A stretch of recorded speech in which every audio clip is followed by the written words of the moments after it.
Oh, it is 4:05. It is time to get our webinar party started.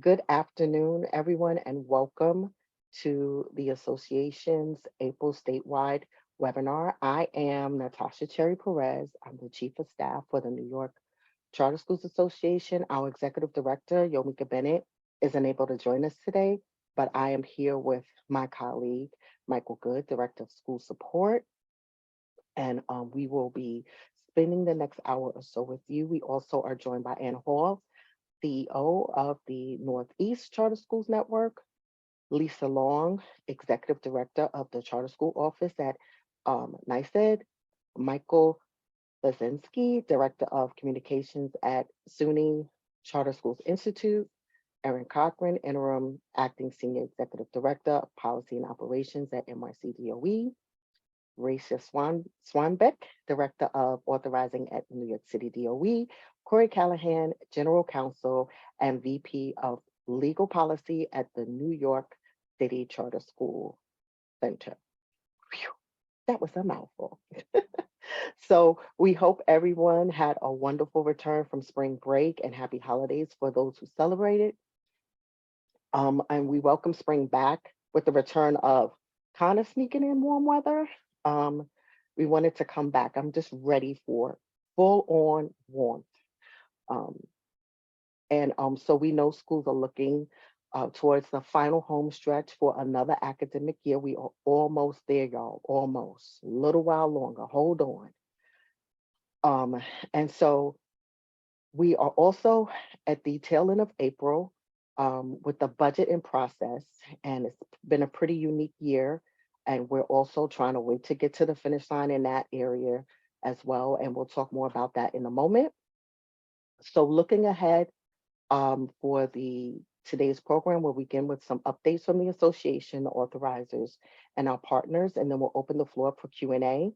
After Q&A, we'll have a short presentation from SUNY on the enrollment and application process. So let us get started and we'll talk about the state budget. Right now, the budget has not been passed. It was supposed to be passed April 1st, and we are not there yet. It's supposed to, we just got a budget extender until April 20th, which is Thursday. And so negotiations are still going on. And honestly, it probably won't be done by Thursday either. So look for another extender on Thursday. So just hold on. Hopefully it will be done very, very soon. They actually just got over the hump of getting through getting through bail reform. So hopefully after bail reform, then they'll work on housing and then they'll get to all the other good stuff. So in the meantime, the association remains committed to advocating on behalf of the state's charter schools, students and families. We're fighting for representation in the budget.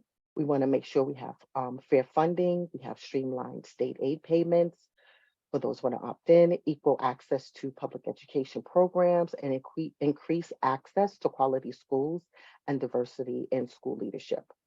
Throughout the past few months, we have been working as a community to come together to attend meetings, deliver testimonies, share success stories, which are the centerpieces of our schools. We have written and we've called, we've visited state leaders to stand up for our children and our schools, and we're not done yet. We've done this in Albany, we've done this locally within the regions, but we're not there yet. This budget has to pass, and we'll see ourselves at the finish line hopefully very soon. So with that said, we are currently promoting a campaign for the need for a 3% minimum for increase in state aid for all students. So stay tuned. We also have 2 additional campaigns that we're going to launch. We want to say thank you to our leaders that have shown us strong support. And we also want to double down on our priorities and make sure we have that, we create that equity and inclusion for our students and our schools across the state, which we so very much deserve. So if you have not already done so, please take a moment to check the chat and please sign on to the letter. It is in English and it is Spanish and it's a pre-written letter. It's also available on the Association's website. Please also share this letter with your charter school community. Our parents and families have been our strongest and most powerful allies in this work. And so please share this with them and make sure we get the word out. And you will see our campaigns, our two additional campaigns. So please stay tuned for those.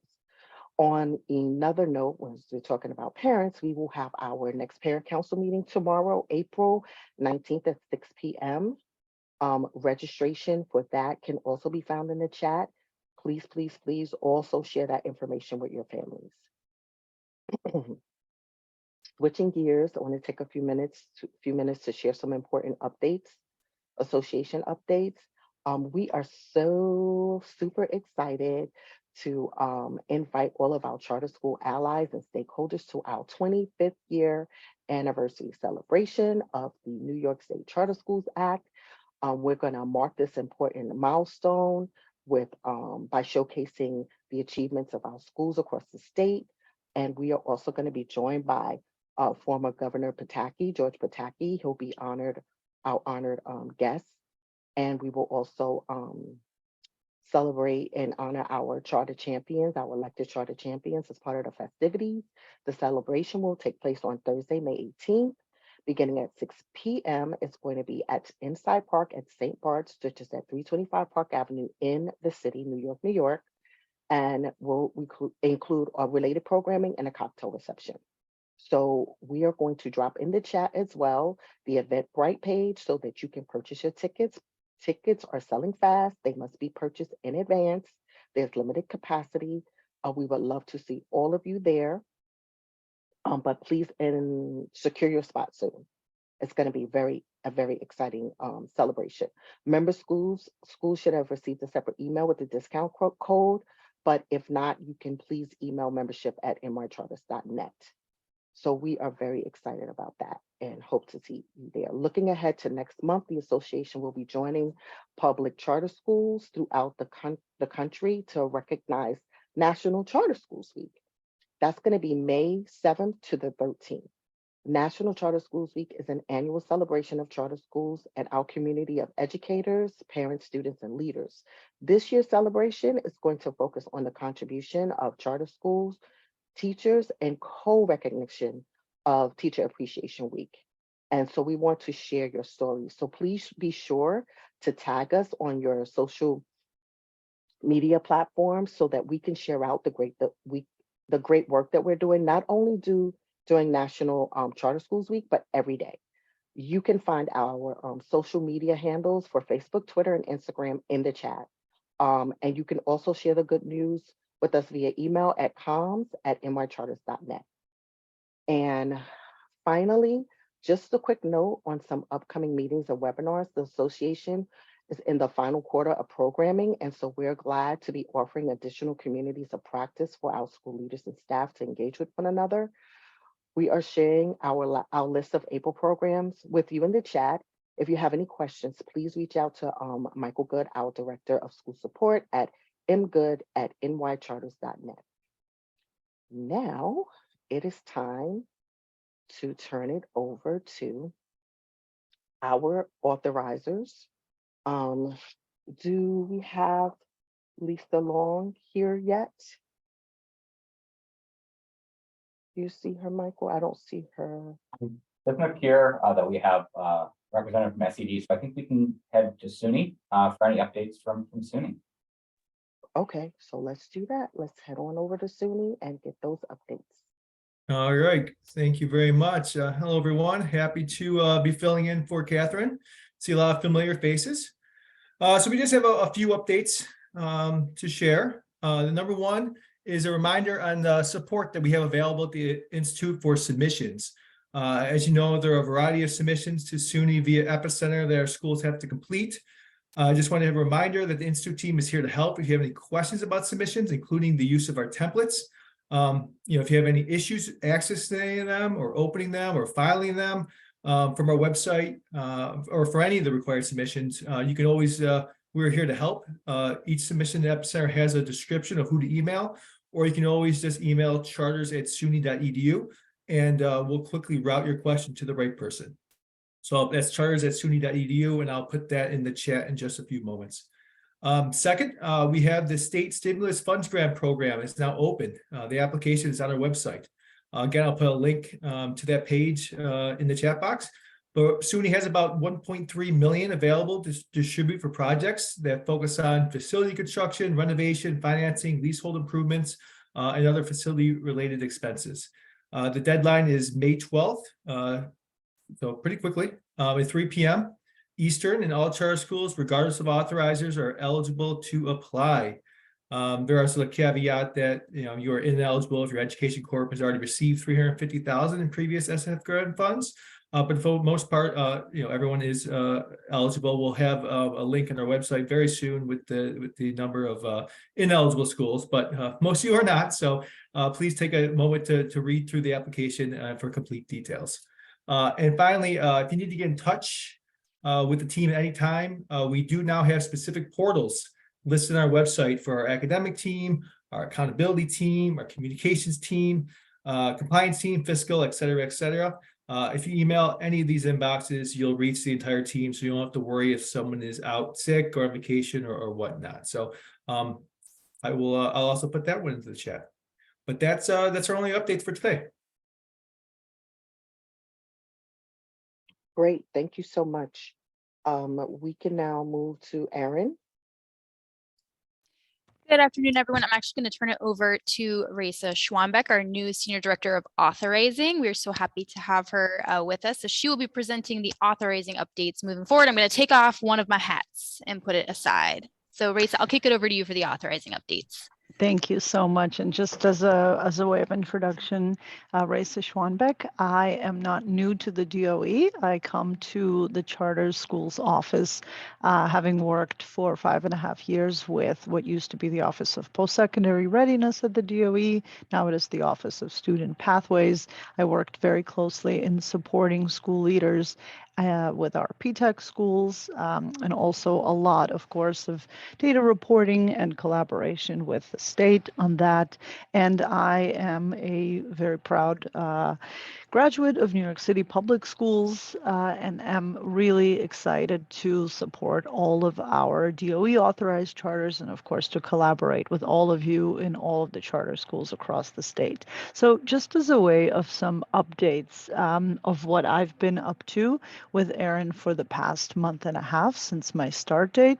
So we're currently in the process of reviewing the submissions of the 2023 annual comprehensive reviews by the schools that we authorize. Our focus first is on the schools that are up for renewal this coming school year, so for the 2023-24 school year. And we've also had the opportunity to review schools for 24 and 25. We're looking both at the quantitative and the qualitative data that was submitted, things such as schools enrollment information compared with the authorized enrollment. We're looking at teacher certification percentages. We're looking at discipline information. We're also looking to see whether the lottery preferences that the schools are indicating reflect the challenges that schools have or may have with attracting and retaining groups of students, such as the L's, and then of course students eligible for free and reduced priced lunch. We're also paying close attention to schools' reflections on operations, their financial standing, and also their presentation of challenges and plans for growth. Of course, a lot of schools we're aware are that we're going to be reviewing and renewing have suffered a lot of challenges throughout the pandemic. So we're going to be taking that into consideration. But we definitely see a wide variety of results from schools. So looking closely at that. Something that we've noticed is that a lot of schools do not have easy to access contact information for board members. And some schools are not posting upcoming board meetings. So we will continue to review schools and closely monitor that so that that could be shifted, ameliorated, since they need to post all of that information. And some of our next steps are beginning to set up school visits. I'm very much looking forward to going out to the schools some with Erin, some with Myasia, and many of them hopefully will also include folks who understand a lot about how IEPs need to be implemented so that we can look at schools' progress towards meeting those goals.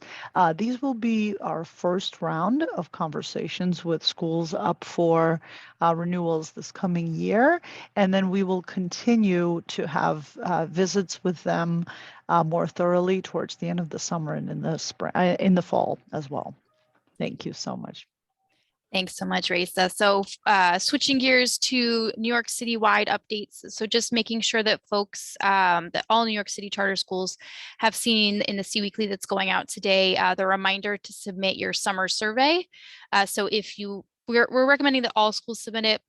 But in particular, if you are planning to operate any kind of summer programming and you are looking for the eligible transportation for the summer, which is summer Metro cards and curb to school busing for those eligible students, then we really need to hear from you for the survey by end of day tomorrow, because we will be updating ATS for summer on Thursday. So schools that don't notify us by tomorrow probably will not have enough time to take action to set up that bus service for eligible students. And you may be able to get Metro cards, but they may be late, and we know those summer terms are pretty short. So we don't want to miss that window. So just a reminder for summer, end of day tomorrow. You'll also see the fall survey going out. So the fall survey is very critical so that we can start to get a sense of who's moving, who's staying where you are, what are the changes that are happening, and what do you need in terms of supports. Are you now looking for DOE to provide your school food meals? What's going on with your buildings? And in particular, what this list is going to allow us to do is to identify the schools that are moving into new buildings, but you do not expect to have your certificate of occupancies by June 1st. So as a critical reminder, June 1st is the deadline to submit new transportation requests for new buildings. So if you miss that deadline, you will not be eligible for transportation except maybe Metro cards for next year. And if you don't have your certificate of occupancy by June 1st, you may also, even if you submit the application, we may not be able to, in fact, we very likely won't be able to set up transportation, just given the busing transportation, given the tight timelines that there are. So it's very critical to submit that fall survey by the deadline, so that we'll have the list of all of the schools that are impacted by potential late certificates of occupancy, so that we can kind of see, are there any areas where we can be flexible? And if so, we can work with the school. So no guarantees, but we just want to make sure that everyone is aware of that very critical dependency. And we know we've already heard from several schools that there are some expected delayed certificates of occupancy. So those are my updates. And then Greston and I will be here for any escalations related to state testing tomorrow and Thursday. So those are my updates. I'll turn it over to Corey. Good afternoon, all. I don't have a lot of updates right now, but just wanted to call out the open meetings law extension, because folks often email about that. So we are still in this space of the New York City mayor has been extending the executive order for a New York City specific emergency, which does fall under the categories in the open meetings law that allows you to continue to have remote meetings.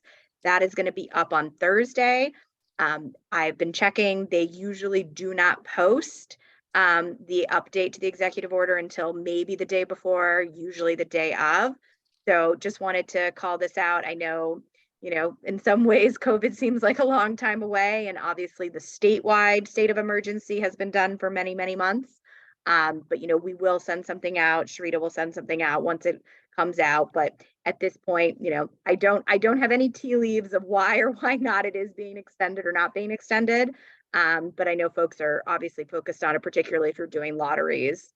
So just wanted to call that out as something to watch for if you're doing meetings. And besides that, I'm with Natasha. We're just waiting for the budget. So hopefully that will come sooner than later. Back to you, Tash. All right, Michael, do we see anybody from SCT? No. Okay. So we will. I think didn't Oh, there she Lisa's is. here. Just she in joined us? Yes, time. Lisa Just Long in did time, join. Yes. Dr. Long. I mean, just in time. Look at that. Good afternoon, everyone. We don't have very many announcements. In fact, only one. I was hoping that it would be a better announcement, but I just learned from Valerie that we're still waiting to hear from the Division of Budget regarding the CSP expansion grant. And Valerie's hopeful that we will be hearing from them any day now. And after that, we'll have the RFP posted.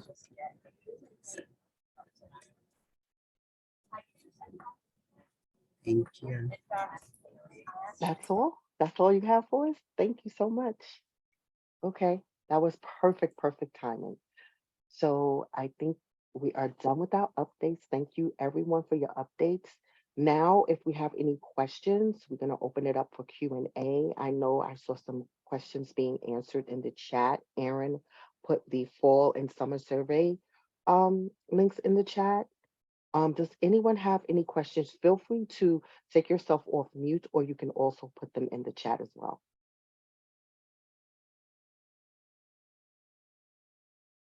No questions? That means everybody did a great job explaining everything. Okay, so we're going to go ahead and move on.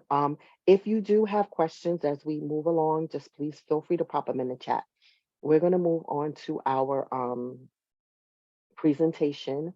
We're joined here today for a special presentation on SUNY's college application and enrollment process. There are some great opportunities for charter schools, their students and families to learn about these post-secondary options. So I'm going to turn it over to Mike Lisinski in order to introduce our SUNY speaker. The floor is yours, Michael. Great, thanks, Natasha. Yeah, so I'm glad to be joined today by my SUNY colleague, Will DeFries, the Director of Recruitment. Will has extensive experience working in college admissions and higher education, having worked at Columbia University, SUNY Oswego, and SUNY Delhi. He's familiar with the admissions process, both as an administrator, but he also has the distinction of being a graduate of 3 SUNY universities. Pretty impressive. We have a really knowledgeable individual with us today, and we're excited to have him. So, Will, I'll turn things over to you. Thank you, Mike, and thank you all for having me. Again, my name is Will DeFries, Director of Recruitment for New York City, Long Island, Westchester for the SUNY system.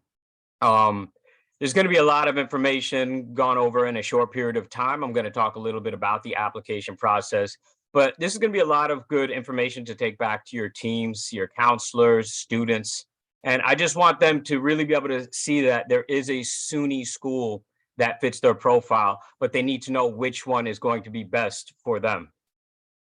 So today's discussion, I'll do a little bit of about SUNY, quick overview.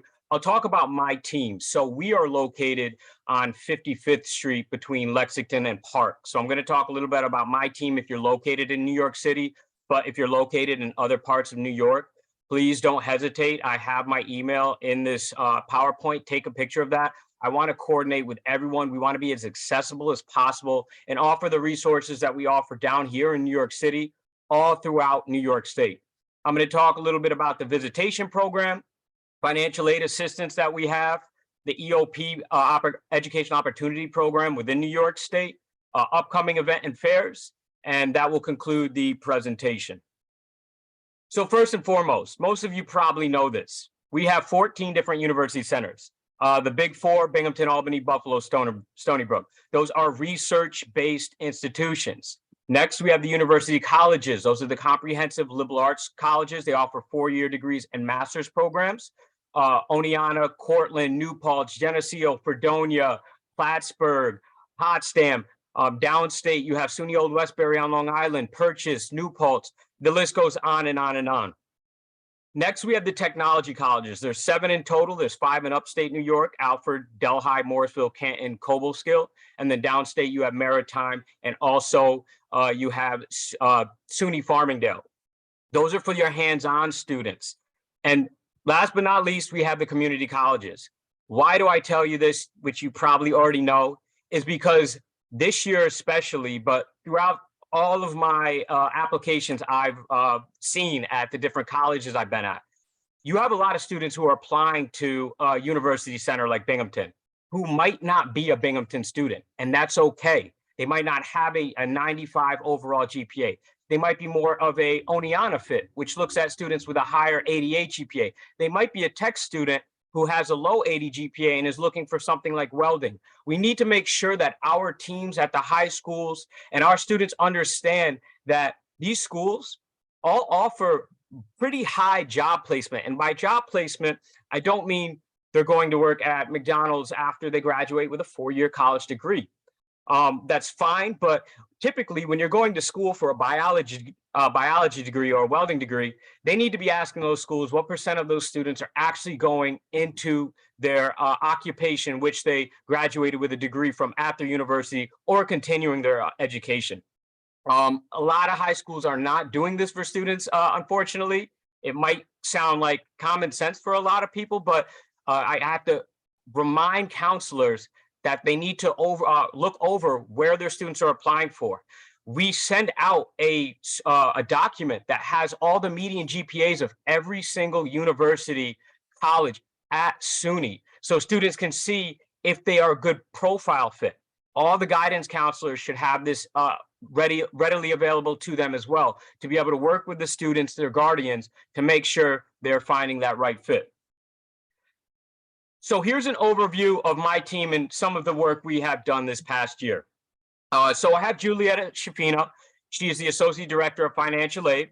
I have Irad Vanderpool. He's the Assistant Director of Recruitment. Shanice Greenidge and Jennifer Toribio are my 2 admissions recruitment advisors. We conducted 280 high school visits this fall in New York City, Long Island, and Westchester, specifically focusing on the 5 boroughs. And in the spring, we're on track to meet about 218 high school visits. These programs include general information sessions. We also offer them in Spanish, as Julietta Schifino, who's the Associate Director of Financial Aid, is fluent in 2 languages, and also Jennifer Toribio is fluent in Spanish as well. We offer application completions. We did only 9 application completion workshops this spring in January. This is where I bring in my team into your schools to help students complete their application, because a lot of times counselors don't know how to properly complete the full application, sit down with students, because they're not looking at the SUNY application every day like we might be looking at it, or the individuals on our college campuses are. We want to make sure you're utilizing a resource like that if you need. We also have these SUNY resource days and nights that we're doing. Tomorrow I'll be at East Sachem. The whole school district is going to come out, and myself, Jennifer, and Julietta are going to be speaking about EOP, Educational Opportunity Program. We're going to do a general information session, and also we're going to talk about financial aid. We did one 2 weeks ago at Mineola High School, and there was about 100 individuals in attendance in total. If this is a resource that you would like I said, reach out to me, because we want to make sure we're getting in these schools. High school visits are great. I'm an advocate for them. Your school should be advocates for them. But at the end of the day, having a much more resourceful event that not only can assist your students, but also their guardians, your counselors can learn, we're going to get the most out of an event like that. So with the application process, first steps. You go into SUNY.edu, you click on application to apply. Counselors should know that they should submit documents earlier rather than later. And like I said, this might seem like something that's not new to you, but there are still schools within the SUNY system waiting on documents to be submitted from certain high schools.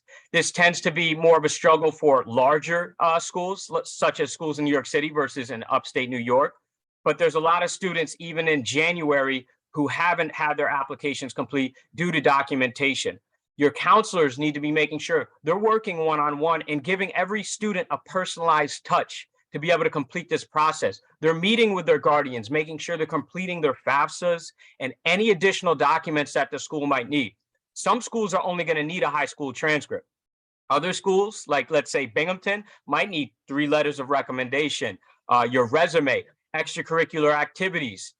And you need to talk to your counselors, the students, make sure they understand that an extracurricular activity doesn't have to be a sport. It doesn't have to be community service. It doesn't need to be that they're a part of a club at your charter schools. These can be activities where maybe a student can't partake in any of this because they have to go home and take care of their little sibling. Maybe they have a sick mother at home and they go pick up water for them after school and they pick up their medication.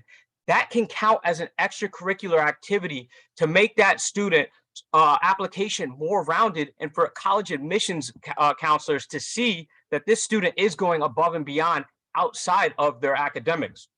As you probably heard, SATs, ACTs are optional this year. Overall, schools are going to be optional. However, there might be specific programs that require SATs, and ACTs. So they need to be reaching out, students and counselors need to be reaching out to the parents and recognizing what programs, if they're interested in a medical program, let's say at Stony Brook, do they require those documents? And also the vaccinations are highly encouraged, as you have probably heard. So they are no longer required. In terms of Julietta Schifino, our Associate Director of Financial Aid, she will go into schools. She'll do FAFSA completion workshops where a student could have been stuck on a section with their guardians of the FAFSA. Maybe they haven't started at all. She will walk them through from start to finish. If counselors need updates and they need to have training on completing the FAFSA, you reach out to her. She'll be able to sit down, go into your school, or do it virtually. She'll do one-on-ones with those students and guardians. She'll do different trainings for the guardians and the parents as well. And she'll do overall general information sessions. So make sure that these resources are being taken advantage of, because like I said, a lot of schools are not doing that. And we're seeing it when they're starting to complete the application process to get these students into college. As we know, there are a lot of low socioeconomic students, underserved students. They need to be handheld through this process. They need to have the additional help because typically they're going to have to go through more steps, which is unfortunate, but they're going to have to go through more steps to get into college, such as with EOP, the Education Opportunity Program. Students need to apply earlier when they're EOP. They need to do an additional financial verification form. Mark Sanders is located in New York City, but also in Albany. There's different resources with an Education Opportunity Program. Cheryl Hamilton's the lead of that. You can reach out to Mark Sanders or myself, and I can get you in touch with an individual who can come to your school or do a virtual information session for your students, for the guardians, for your counselors about EOP. Chancellor King has been a big advocate for us for extending this program. So now there are more spots within schools for EOP students, but these students were also looking at expanding it financially. So adding more funds for students who are accepted EOP, because if you look at the big picture of an EOP program versus HEOP, EOP tends to offer less financial support since it is not a financial support program. But we do recognize that, and we're trying to really grow the program in terms of financial support. But in terms of graduation rate, the EOP program has a lot of success, typical to your SEEK programs and your HEOP programs, where those students have a higher graduation rate, even though they are disadvantaged academically and economically. One thing I want to quickly talk about is looking at the student debt. And this is a great number I like to talk to students about. When I rarely go into high schools, but when I do get to talk to students, one of the biggest questions is college debt worth it? Should I be taking out loans?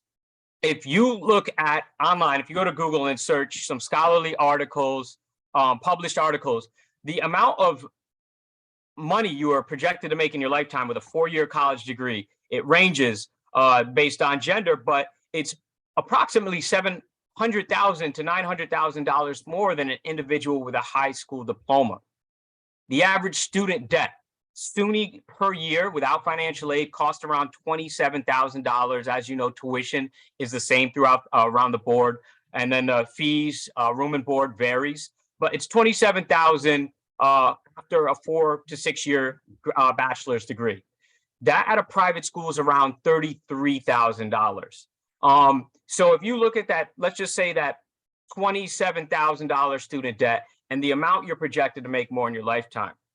these students are going to not hit a glass ceiling as quickly as someone with just a high school diploma. We need to really advocate this to our students because a lot of students are not understanding it. And through COVID, we've noticed that students are less motivated to fill out college applications. They might not want to go to college. They might think that they can just get a job at a local construction company and make just as much money. And while that is true that you could get a great job working at a construction company, why not get a 4-year degree in construction management and be able to run a corporate business construction agency? Here are some of the spring SUNY fairs that we have coming up. The link is located below. Overall, attendance is fairly high at some of the locations, but other ones are a little bit down right now, which is not typical of any SUNY fair throughout the state. So I would definitely talk to your other leaders at your school to see if they distributed this information to the students, to their guardians, if counselors are aware of everything going out. We did send flyers via email to all the schools throughout the state. But I just wanted to make you aware of some of these upcoming SUNY fair dates we have available to you. And this is just for everyone who's in upstate New York. Like I said, we're located in New York City.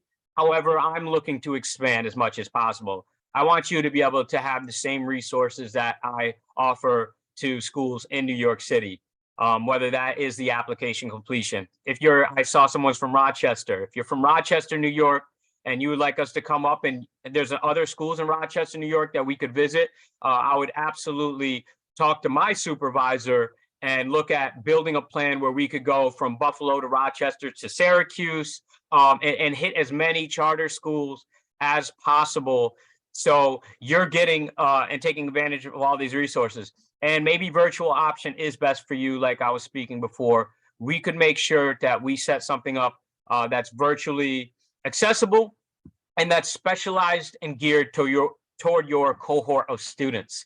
As you know, as I know, every single school is different.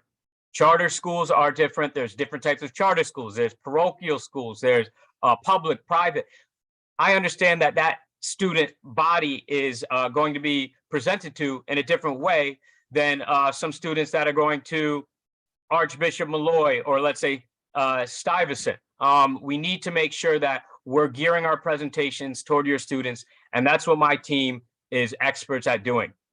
Here is my contact information along with my team members' contact information. Please take a picture of this screen. Any emails you send to them, make sure to CC me on, and that's just because I'm always working. So if they're out of the office one day, I like to make things happen quickly. I like to make things up and running. If you're looking at potentially trying to do a bus trip to a school and you have the funds, I've been working with different programs in New York City, NYPD. I've worked with the ASAT and SIMBA program, which works with students who have temporary housing or experience homelessness. And they were able to go on bus trips to different schools, overnight bus trips. I want to make sure that we're exposing them to as many colleges as possible because college is in their future. So thank you, and back to you, Natasha.